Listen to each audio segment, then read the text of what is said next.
Shakespeare spoke of the child creeping like snail unwillingly to school.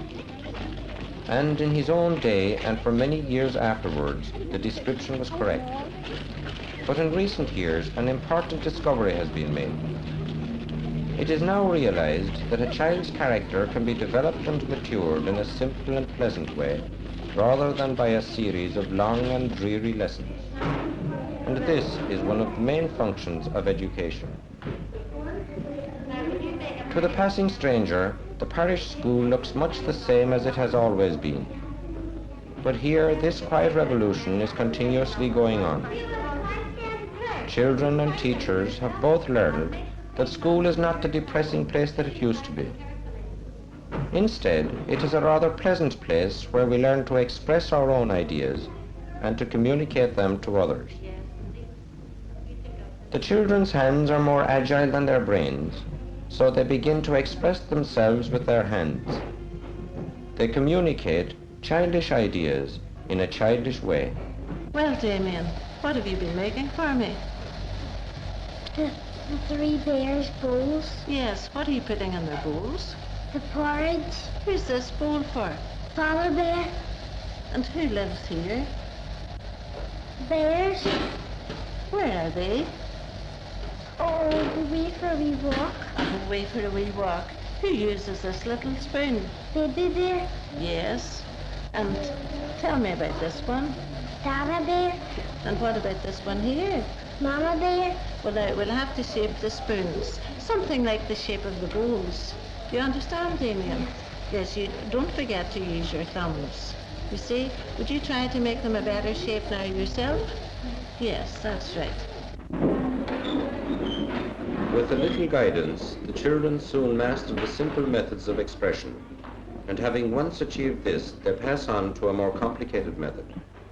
The feeling that they are all working together at the same task helps to overcome their natural shyness and hesitation.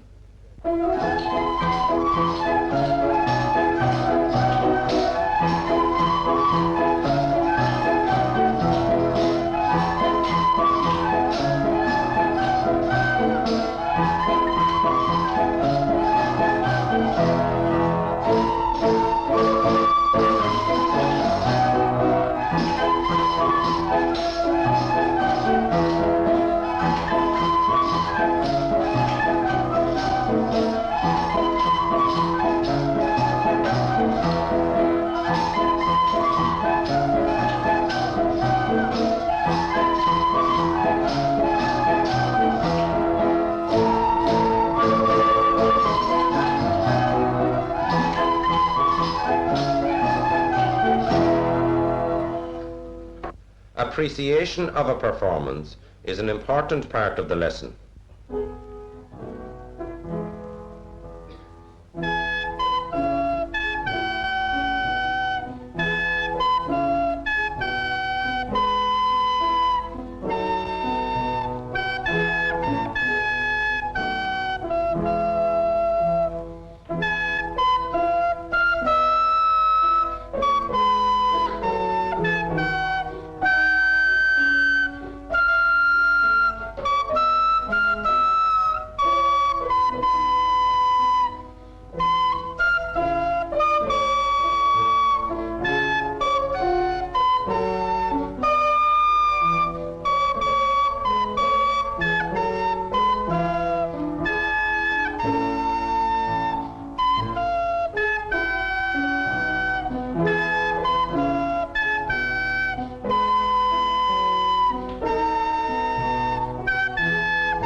Only a brave man will attempt to give children an appreciation of Shakespeare's plays. But if the approach is right, the results will be good. Children delight in make-believe. They like to dress up and pretend they are someone they are not. Approached from this angle, Shakespeare is seen to be an entertainment rather than a lesson. Shylock is the universal villain and Portia is the hero, or in this case the heroine, who always comes out on top. To the child, She is as real as the United States cavalry charging to the rescue. We trifle time, I pray thee, pursue sentence. A pound of that same merchant's flesh is thine. The court awards it, and the law doth give it. Most rightful judge! And you must cut this flesh from off his breast. The law allows it, and the court awards it. Most learned judge, a sentence. Come, prepare. Tarry a little. There is something else. This bond doth give ye here no jot of blood. The words expressly are, a pound of flesh. Take then thy bond, take thy pound of flesh, but in their cutting it, if thou dost shed one drop of Christian blood, thy lands and goods are by the laws of Venice confiscate unto the state of Venice. O upright judge, mark you, O learned judge, is that the law? Thyself shall see the act, for as thou urgest justice, be assured, thou shalt have justice more than thou desirest. O learned judge, mark you, a learned judge. I take this offer then, pay the bond thrice, and let the Christian go. A sense of humor is a priceless gift, and the child who can accept the laughter of others has advanced far. Girls, what am I to do? Me father declares I must marry whoever he buckles me to. I know he'll be terrible sorry. John Flan has a beautiful place, which he'll settle on me. May God bless him. But oh, the red nose in his face. I don't think I ever could kiss him. Of his riches, Pat Hennessy brags. In silk and satin he would dress me. I'd sooner be sitting in rags than let that old miser caress me.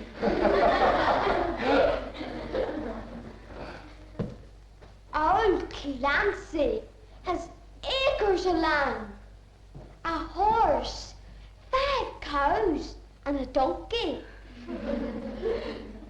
But the hair on his face and his hands, you might as well marry a monkey.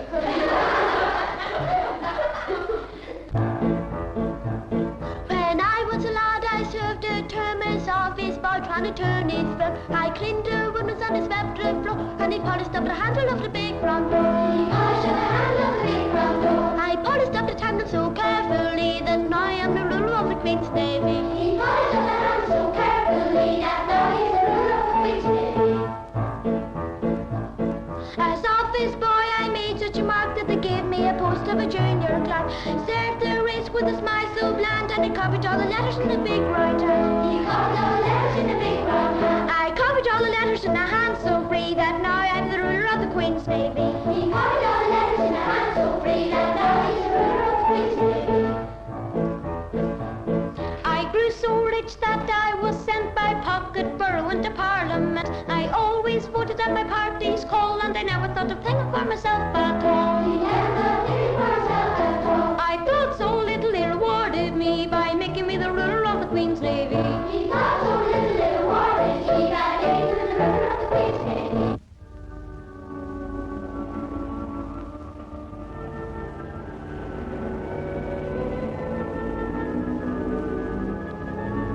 On Sunday morning, the people come in from every corner of the parish. The business of the week is left behind, the bustle of workaday life is forgotten, and all attention is directed towards the Sunday Mass. The parish church stands at the very center of parish life, and Sunday Mass is the central event of the church. No one misses it willingly. Those who live nearby walk to Mass. Those who come a distance must find transport, for the weather is no respecter of persons, even on a Sunday morning. This can be a relatively simple problem for some, but for others it calls for a little originality of thought. One and all arrive eventually and are ready to take their places when the Sunday Mass begins. For many years the people have been spectators at Mass, interested and attentive spectators, but spectators nonetheless. Now that is all changed. Much of the strange Latin dialogue has been done away with, and the interest of the people in the prayers.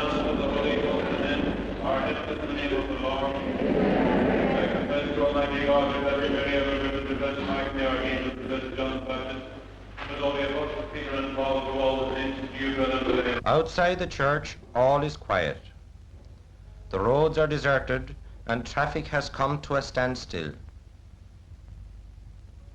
Even the countryside is hushed, for it has lost for a time the voices that normally give it life and colour.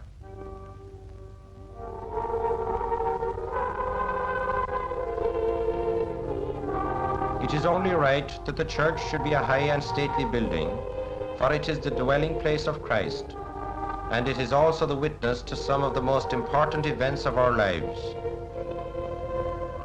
The washing of the priest's hands calls to mind that washing of the soul in baptism which signals our first entry into the Church of God.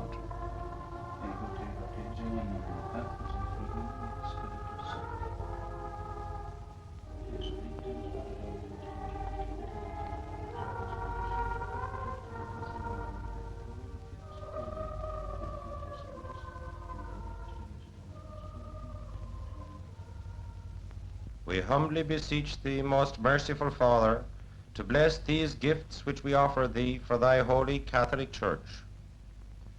In these words, Christ in the person of the priest, close contact which exists between Christ and his people is reflected in the mutual affection of the human bride and bridegroom.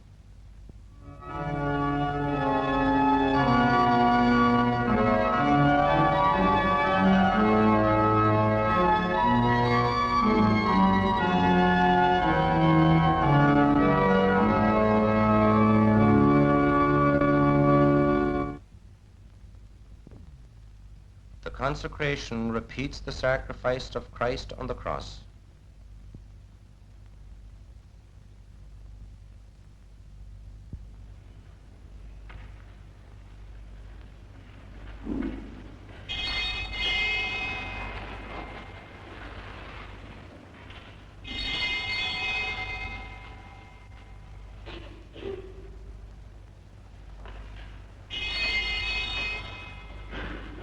The attention of all the people is fixed by this, the most dramatic moment of the Mass.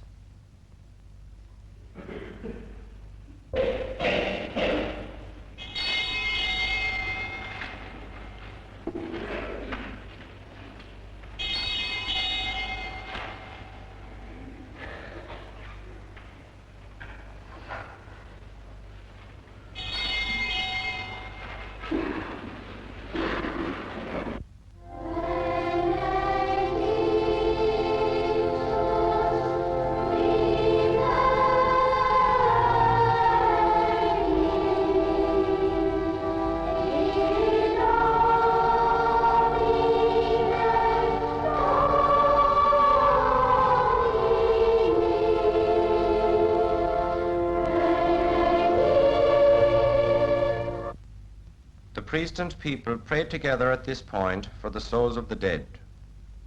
The church which has witnessed their entry into life is the last witness also of their departure from it. They lie at rest in the graveyard where members of this parish have been buried for 300 years and more.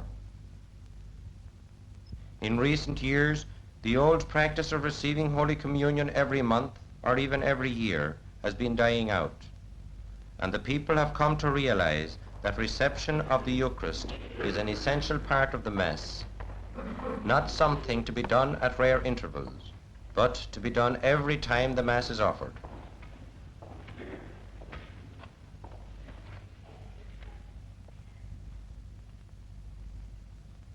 Before their departure, The priest calls down the blessing of God on all present, and so the Mass is ended.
As the night wears on, the dance gets into full swing.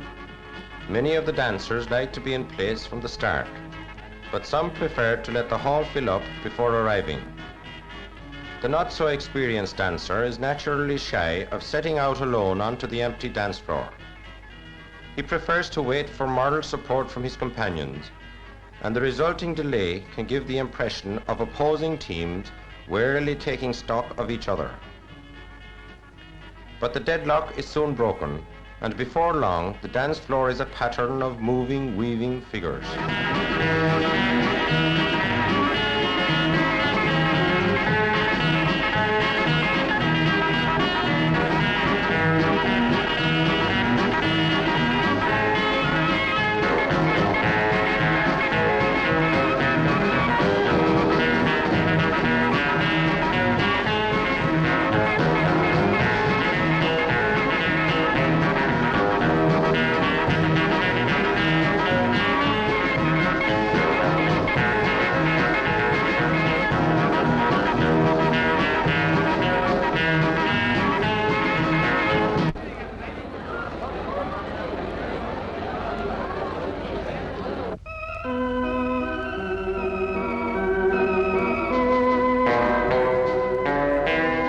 There is a distinction between a parish dance and a commercial dance, and those who are unaware of it are often disappointed when they go dancing.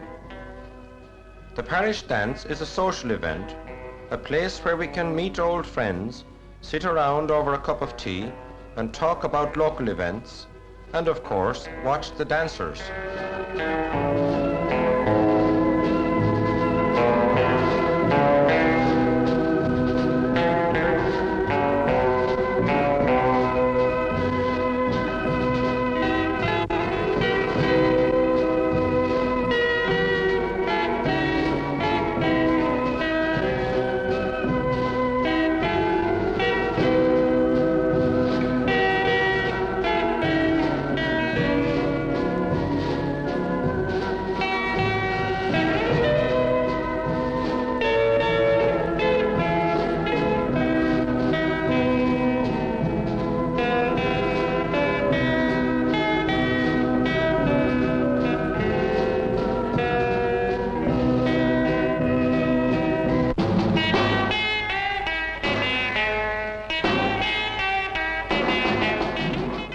style of the dance has changed much in recent years. It has adopted some strange and wondrous movements, not without a certain amount of opposition, but they are now a firmly established part of the dancer's routine.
This, then, is our parish centre, the basis of our community life, where we learn to study together, pray together, and play together.